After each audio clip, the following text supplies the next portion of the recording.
Welcome, Dr. Kitaka, to our program. I think this is a wonderful day that the Lord has made. Amen. And you have given us your time on such a busy day. We looked at the ward where you work, and there was a very big number of young children. And we are amazed that you are able to give us your time this afternoon. What a blessing. Thank you for being so humble and so easy to reach. For the person who doesn't know you out there, you're a very, very busy person. And we are here with you for this interview. We are so, so glad. And you're welcome to this program. I know our viewer out there may not know who we are hosting today. We are delighted to be having Dr. Kitaka Sabrina. Many of you know Dr. Sabrina.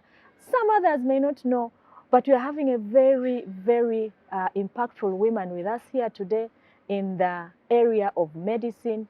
She is a teacher in the School of Pediatrics and Adolescent Health.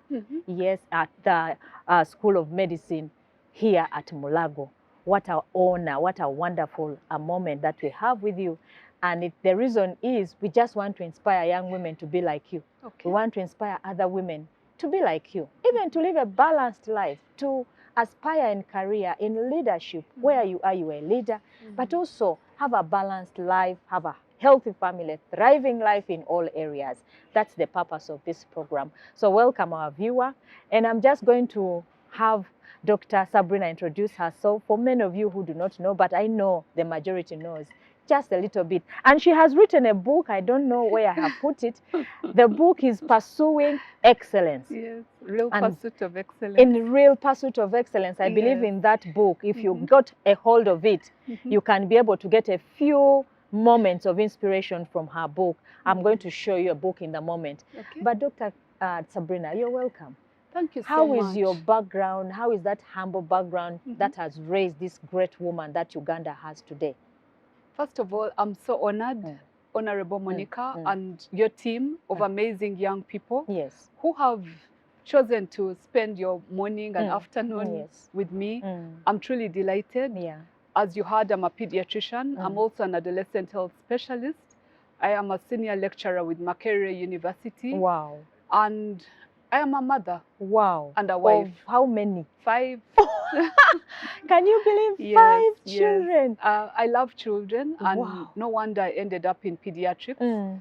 So, yes. Wow, wow.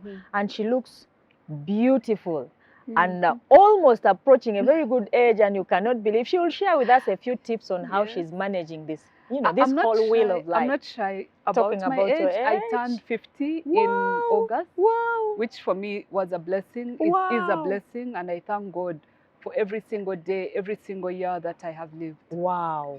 We thank God for you. Amen. And of course, in terms of her education, for a few of you who know, because we are trying to inspire young girls. You know, coming from a rural school somewhere, I mean, that challenge of growing up in an environment which is not good, but working hard to make your life better is what we are looking at. And I believe you did not go to very pompous schools. You had a humble life like any other Ugandan girl. How was it like growing up for you in that family of yours? Yes. So growing up, I grew up in a family of 25 children. Yes, my father was a mining engineer. Wow. So he ended up working in Kilembe mines, down in Kasese, area. And my mother was a nurse. Yes. She's now retired, but she worked in Kilembe Hospital. Wow. So we went to a little school in Kilembe called the European Preparatory School of Namhuga. Wow. It was actually a good school at that time. I could compare it with the international schools of today. Okay. Our headmaster was white. My first teachers were British. Yeah. And honestly, I learned a lot from them. And from that school, I went to Mount St. Mary's, Namagonga. I should say I'm proud to have gone to Namagonga. Of course, the OGs of Namagonga. I didn't go there myself. I went to Toro Girls. Well, yes, it's a sister school, so we are proud of our sisters from Tororo. I spent 6 years at Namagonga, and thereafter came to the great Makerere. Oh, wow. To study medicine. All the 6 years you're in Namagonga. Yes. Well, I think what is important in that journey is, of course, your family maybe was in a middle class at that time, but then still the numbers were so many. There are certainly times when you lacked something that you would have yes, desired? Yes, Yes, a lot. but you had to work hard. Especially for me, what I remember vividly is during the war, we call it the Idi Amin war with the Tanzanians. My father was taken away as a prisoner of war. Well, and he came back after 4 years. Wow. So we faced a lot of adversity. We did have to pull out all our tools for resilience and survival. And believe that God would make a difference. Absolutely. I think that it's at that time that my belief in God was invigorated. Got stronger. Because my mother always told us to pray. Pray that Daddy will come back. Pray that he will one day come back. And I can tell you, when a child prays and prays in earnest, God hears prayers. For the parents. Yes. That is wonderful. And indeed, my father came back after 4 years. Wow. Which was a miracle. Indeed. And in that family, you were how many girls? Your number, probably? Well, my mom gave birth to 4 girls and 2 boys. 2 boys. But my father has many children, mostly girls. Mostly girls. Mostly girls. Wow. And I can safely say a family of many girls usually is a blessed family. It is. Yes, it is, because if those girls work hard and turn out to be something, you know, that is expected in society, they are the blessing of the family, and they do take care of the parents. Yes. All right. So we thank you for that. In terms of your inspiration to do what you're doing right now, where did you get that? The doctor that we have in Dr. Sabrina. Well, growing up, I wanted to be a lot of things. I know I wanted to be a lawyer. Wow. Would I you would make a good lawyer, I think. It's interesting how people in sciences always find it easy also to do the humanities. I don't know, maybe there is. Anyway, I also wanted to be an air hostess. I wanted to be a newsreader. Wow. But I am glad I was convinced to do sciences in senior 6. And ended up here in the medical school. Wow. So I don't know if my daughter can pick up today if she watched this clip and say, I can also actually do sciences, because she seems to be undecided up to now, and she's about to do her O-level. Okay. I want to go to something that deals with your work, Dr. Sabrina.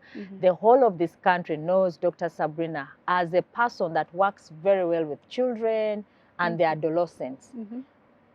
I know it's been a while, more than probably 20 years you've worked in that field. And we want to pick your mind in terms of your proud moments, what you enjoy about this work. What makes you smile every morning you wake up with the, you know, and you have to come here to Makerere University to teach, but also to see the patients. Yes. What are those beautiful moments for me, in terms of your impact and work? For me, the most beautiful moments I've faced is when a child grows up and comes back and tells me that, Dr. Sabrina, you were my pediatrician. At one point. Wow. I've been a pediatrician for people who are now engineers, people who are now fellow doctors. Wow. And it's truly an honor. Wow. I just can't imagine how much joy it gives me. Wow. The other thing that makes me really happy is when a patient recovers. The joy. The joy is yours. The joy as the doctor. is just amazing. And you know, adolescents are people aged 10 to 19. They go through ups and downs. They go through various challenges. Yes. Some come into the clinic when they are really at a low point. But when I see them smiling again and recovering from that depression and regaining their confidence and wanting to be, you know, somebody in life, it gives me a lot of hope. Yes. I'm dealing with teenagers and adolescents in my own house, and it looks like it's a general problem that parents are dealing with in their homes. The issue of depression, the issue of, you know, moments. Teenagers have different moments all the time. And as parents, we are struggling in terms of management and understanding our own children. So I don't know what some of your experiences are in that field, and that's why we are picking some of your input in that area. And of course, encouraging parents. Dr. Sabrina is a specialist. For me, I would have loved to bring my daughters for you to speak her. to. Really. We have various adolescent clinics. Yeah. We have a general adolescent clinic at Mulago. It runs every Friday. We also have a private outpatient clinic at the IMC Kololo. So people do come and bring their adolescents. For me, when I deal with So what happens in those meetings? Well, they are not necessarily just meetings, but they are preventive health meetings. You know, like how we emphasize the child health clinic. Okay. When a baby is little, bring your baby for vaccination, bring the baby for your weights and the growth chart, teach the mom how to feed that baby. So for adolescent health, we are also looking at preventive health. For the adolescents. For the adolescents. And the young people. And we start at 10 years and then we stop at 19. Wow. These adolescents need to understand that their bodies are changing. Okay. That they are going to go through ups and downs, which are absolutely normal. As you know, during adolescence, it's the time when people are changing their bodies, they are growing up, their hormones are swinging, and those hormones can be a challenge. Sometimes people are moody, sometimes they are sad, sometimes they are, reserved. And the parent may not or even introverted understand. Sometimes. Yeah. So I usually tell parents that it's not about you. It's about your child. Yeah. They are going through a process and you just need to meet them halfway. It's not the time to ridicule them, to belittle them. It's the time to support them, encourage them. Okay. For me, it's putting forward your best foot and having positive vibes. You know, positive vibes. There's a lot of mental illness among these adolescents, and some end up harming themselves. Some adolescents end up even killing themselves. You hear statements, oh, I feel suicidal. Yes, or, and indeed, some adolescents come with a plan. They want to kill themselves. They are tired. They are tired of all the scolding. They are tired of all the frustration. The strenuous environment. Eventually, when you explain to them, it's not just you. This is a process. It's going to be over one day. Okay. Try to balance between your school, your sports, and the food you're eating. It gets better. It gets better. Adolescents want people to listen to them. Whenever I ask them to draw a picture of their parent, what would you like your parent to look like? Let me show you. This is exactly true. I don't know what mine would be. It's a usual common picture. It's a face with a small mouth and big ears. For me, it says adolescents want us parents to listen to them and keep your mouth shut. Is that possible in these times we are in? You know, parents can get frustrated for various reasons. You're in the traffic jam, you're worried, you're concerned, and then you get home and the kids haven't cleaned up the house, so you lose it. Yes. But I feel that when parents take a deep breath, learn emotional intelligence, learn that these are your children, you deeply love them, and that you're there to support them. Yeah. It will be well. It will be well. And another day comes. Another day and another day. Wow. I do certainly know that, Dr. Sabrina, you just need a full day speaking to, you know, adolescents. I know you're doing that work. But for parents who are having those kind of challenges in their families, and they're in this Kampala, are there some referral points where I can walk in and say my children perhaps, or even programs that support adolescents, especially the young adolescents growing to become adults? Yeah, there are many places now. Like I told you, the Friday Adolescent Clinic. Here at Mulago. Yes, at Mulago. There's also the IMC Kololo Clinic. There's the Reproductive Health Uganda. Mary Stops, I think, does something in Bugolobi as well. Yeah. And also the Naguru Teenage Center. Yes. For me, it is a space that is available for these young people to open up a space where they can understand that certain things are normal. Girls get so startled when they start their menstrual period, but it's not the end of the world. Unfortunately, at school, maybe they don't even have those kind of programs. And we need to encourage more people. Right now, we hear people talking of mental health for adults, but you hardly hear discussion of mental health for young people. I'll tell you that 1 out of every 4 young people is actually depressed. And if they do not seek help, they may end up becoming suicidal or even finding an escape route. And usually the escape route is doing drugs, alcohol, and the habits people start when they are adolescents, they usually stick with them.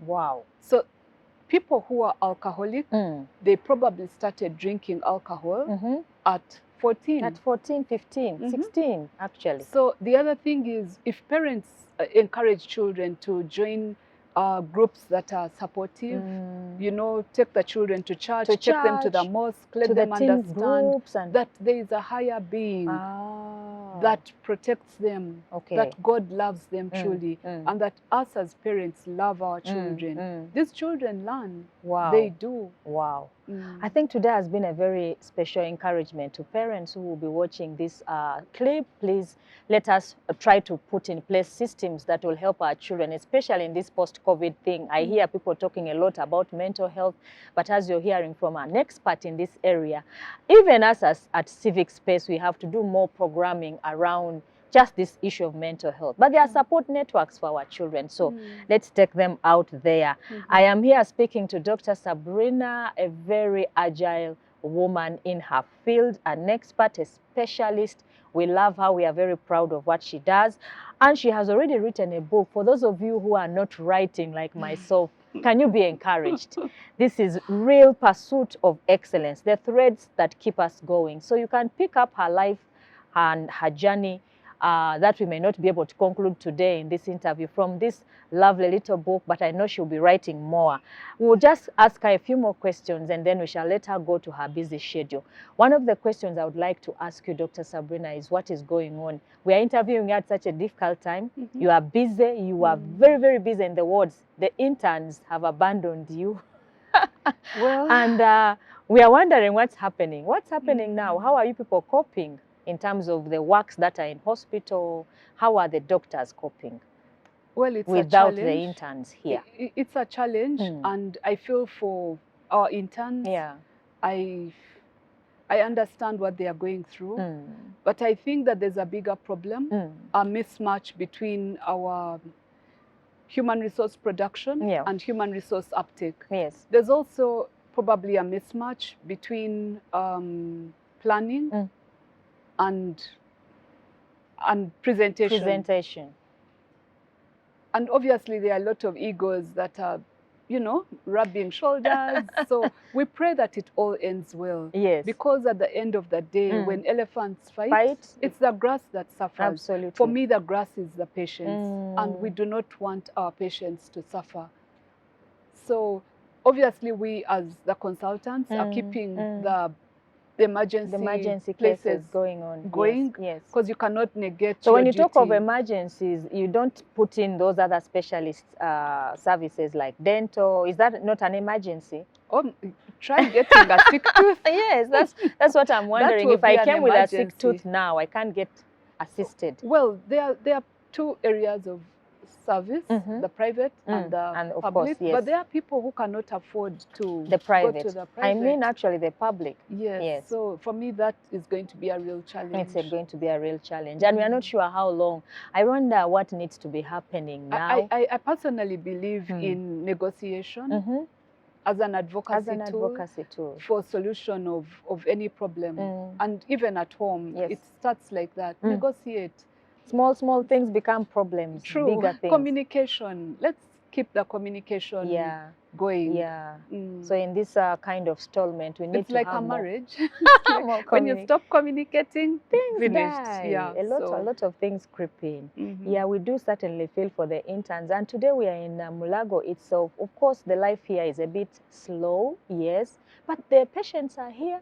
And we are wondering how the senior doctors like Dr. Sabrina are managing, but it's not, it's of course a very difficult situation right now. And we do feel for the interns, and hopefully that government and the doctors will resolve this soonest for the good of the public and our people. Now, doctor, in terms of the work that you're doing as women. When we see one woman like yourself, we know that there are many other women out there. And given the work that our government has done over the years in terms of affirmative policy in education, can we now safely say that more women have joined the profession and you are impacting this profession like you are doing? Impacting positively. Positively, yes. And you know, they keep saying that the future is female. Yes. Here at the College of Health Sciences, the future is real because our principal is a woman. Our Dean, School of Medicine, is a woman. The Dean, School of Public Health, is a woman. Wow. So Professor Rhoda Wanyenze is the Dean, School of Public Health. Professor Annette Nachimuli is the Dean, School of Medicine. And our principal is Professor Damalina Kanjako. Wow. We are truly proud of them. Those and are all the women. heads of department who are women, the clinical heads. Wow. My clinical head is a woman, Dr. Helen Anyu. Wow. So we are really proud you of. have really moved. And of course, outside there, we don't know how we are doing because the information which is out is largely for us who are in politics.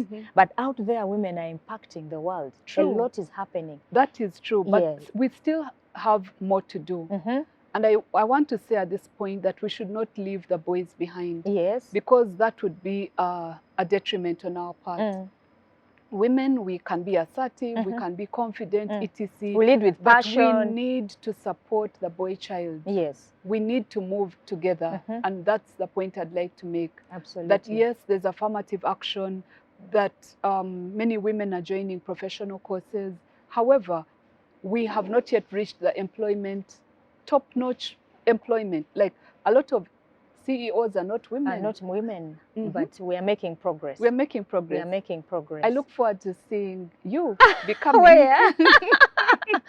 We are just in the murky waters of politics. We shall be there, back and forth, tussling it out. But what we are going to be doing as women in politics is to ensure that the policies that are made also support women outside politics. True. We want to see parity in public service. That's why we are trying to get your perspectives from outside.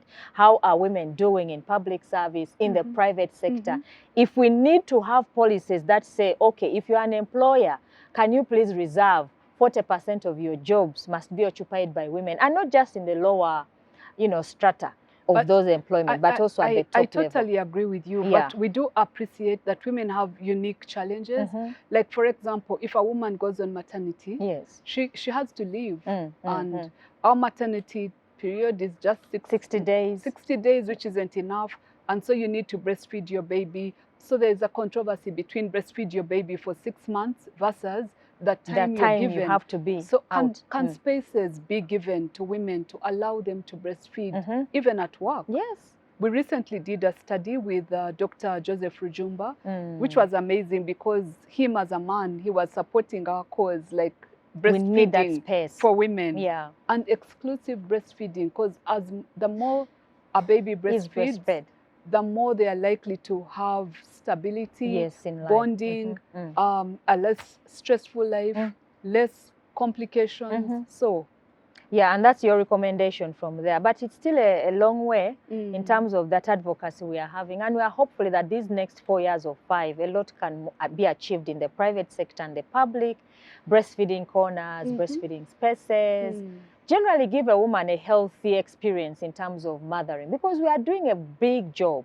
I also look forward to that day when the public bathrooms and any bathroom anywhere will have proper sanitation and hygiene. That you can walk into a bathroom wherever it is when you're on your period and change comfortably. Very comfortably. Other than getting in there and you're like, am I picking up the bacteria is all over you? We would like to get to that point. Wow. We are speaking to Dr. Sabrina, and I know her story is so rich. She's a people person that we love to always reach out to, and today she's honored us with a few minutes of her time. I don't want to take a lot of her time because they are really busy. We have come at a very difficult time in terms of the work that they do. But before we let her go, I would like to pick her mind in terms of how she's balancing the wheel of life. As you can see, she's looking hotter than life, as we usually joke about.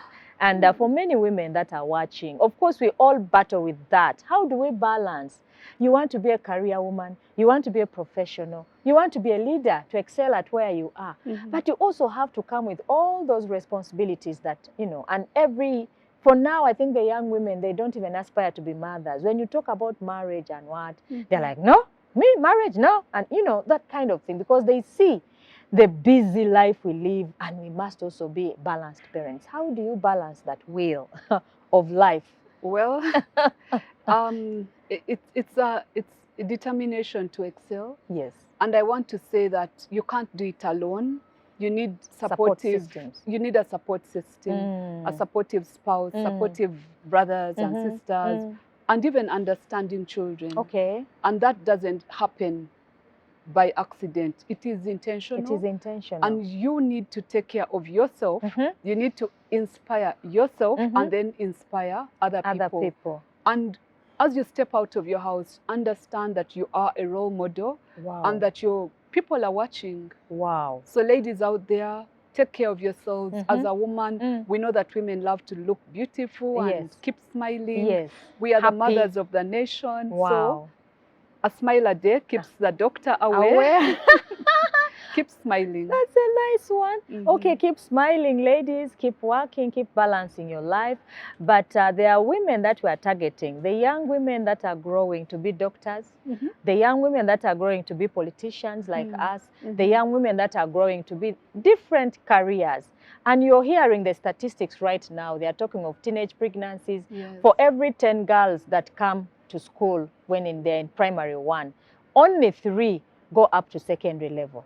The rest, the 7, drop out along the way. There's a lot that we can do, Dr. Sabrina. I don't know what your thoughts are to this conversation. Post-COVID, there's a lot of issues with the girl-child education. I know you're talking of not leaving the girl, you know, the boy-child behind. But for this particular area, what more, you know, what can we do? There's a lot of frustration, actually. I feel that there's need for parental engagement at the level of the home. And after that, then we can engage the community. Yes. I truly appreciate all the efforts that, for example, the Ministry of Health has put in with the Adolescent Health Division, with the Adolescent Health Corners. But we need to do more. We need the parents to be totally engaged and not disengaged. It's high time that we stop saying, eyes on, hands off. It has to be in the pudding. We must be part of the process of making this pudding, so that at the end we are proud to say our children succeeded. Because to tell you the truth, a legacy is when your child succeeds.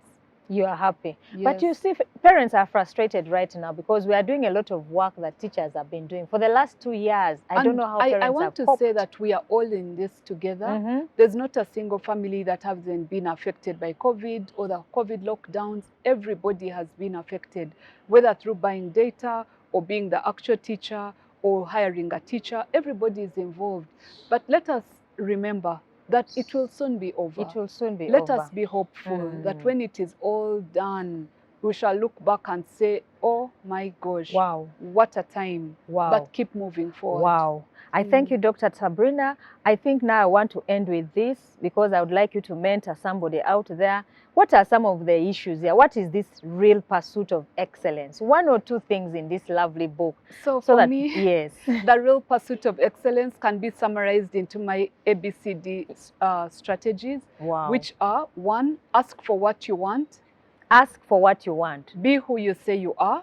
Be who you say you are. Care about others. And care about others. And D, dare to live your dream. Dare to live your dream. That's interesting. I think I'm for the last one more. Dare to live your dream. But it's a connection. You can do it. Okay. You can do it, but find the supportive environment to help you achieve.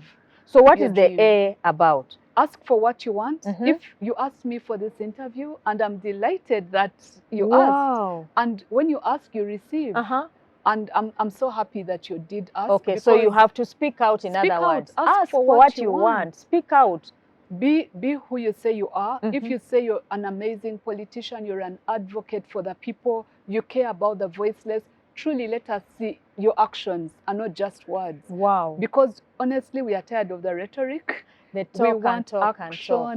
We want action. One of the things we've not done, if I may just cut you a bit there, is the issue of, I don't know if I should say this, but Pastor Bujingo, and you know, we're advocating for the marriage bill, remember?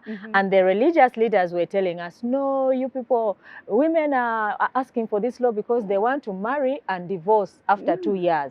But we are not going to allow this kind of law. This is a mad bill and all that. And recently we saw a man of God coming out for that particular, you know. So it was a bit a reminder to us, the advocates who are talking about this legislation, that you see, we do law for emergencies of that nature. Because there will always be divorce. Well, we may not want it, but it can happen. So we should have used this particular law to action or whatever is happening in that family to remind the public that, look here, this is what the marriage and divorce bill was talking about. But our greatest stakeholders that did not support the bill were religious leaders. And here is now a man of God divorcing, and he is going before courts of law to seek for a divorce. So I know you're not going to comment on that, but it's a point of action that you were talking about. Yes, taking action for advocacy. We look forward to you guys finishing this marriage and divorce bill, because you have thought through it carefully. Yes. And it's for the benefit of the public. The country. It's also for the benefit of the country. Let us be progressive and let our country be progressive. So as advocates, you're telling us, be who you are. But for everybody else, be who you are. Be when you say who I you am, say you are. Yeah. The things that people do in the dark, those are the ones they are the not. Skeletons in your... Be who you say you are outside. Correct. What you do in private should be what you do in the public. Okay. That is very, very important. And the C... care about others. I think that the civic space that you're developing here is really caring about others, because you're sharing people's stories, and we are truly grateful to you and your team. Yes. Caring about others means they can hear somebody's story and learn from it and do better. Better than that person. Okay, looking out for other people, and that's what we are doing. This is wonderful. And then the D, dare to do dare to live your dream. To live your dream, certainly. And for the young people out there, I know that some people want to be lawyers, teachers. Dare to live your dream, because and the dream doesn't stop. It doesn't. We know now that elderly starts at 80 years. We know that 50s are the new 30s. So I feel like a 30-year-old right here. You still have a whole long life ahead of you. I believe that if you retool yourself, if you dare to live your dream, then you will live longer. You'll have a more focused life, a more purposeful life, and be intentional. Be intentional about excellence. The power of a dream. Dr. Sabrina has summarized that, dare to dream big things. And, you know, her story is amazing. And actually, she has summarized it for us. And I know that that captures everything that she would have wanted to share with us in her life. We have done what we should have done to bring to you this powerful woman. Her story is enormous. And I know if you can reach out to buy this little lovely book, everything is captured in there. Dr. Sabrina, I have to say bye and to thank you so much this afternoon for hosting us at the School of Medicine in Mulago here. We've had a very wonderful conversation. It's a thanks from us as a team from Civic Space TV, also from our teams that support this programming, that support engagement of citizens, hearing from such people, Center for Constitutional Governance, and of course, Great Lakes Institute of Strategic Studies, the women's movement. We are saying hello to you. This is one of us, a great woman that I know you need to share her story, especially on the issues she's talked about. Issues of mental health are still here with us, very current. The issues of supporting our young people, and of course, generally helping us to dream together, to dare to be what we want in life. We are going to sign out from here. I know another time we shall have you, Doctor. I would like to say bye-bye. And God bless you. And shalom. Until we meet at the next episode. I am Monica Moding, and we've been having Dr. Sabrina Kitaka here with us. Shalom.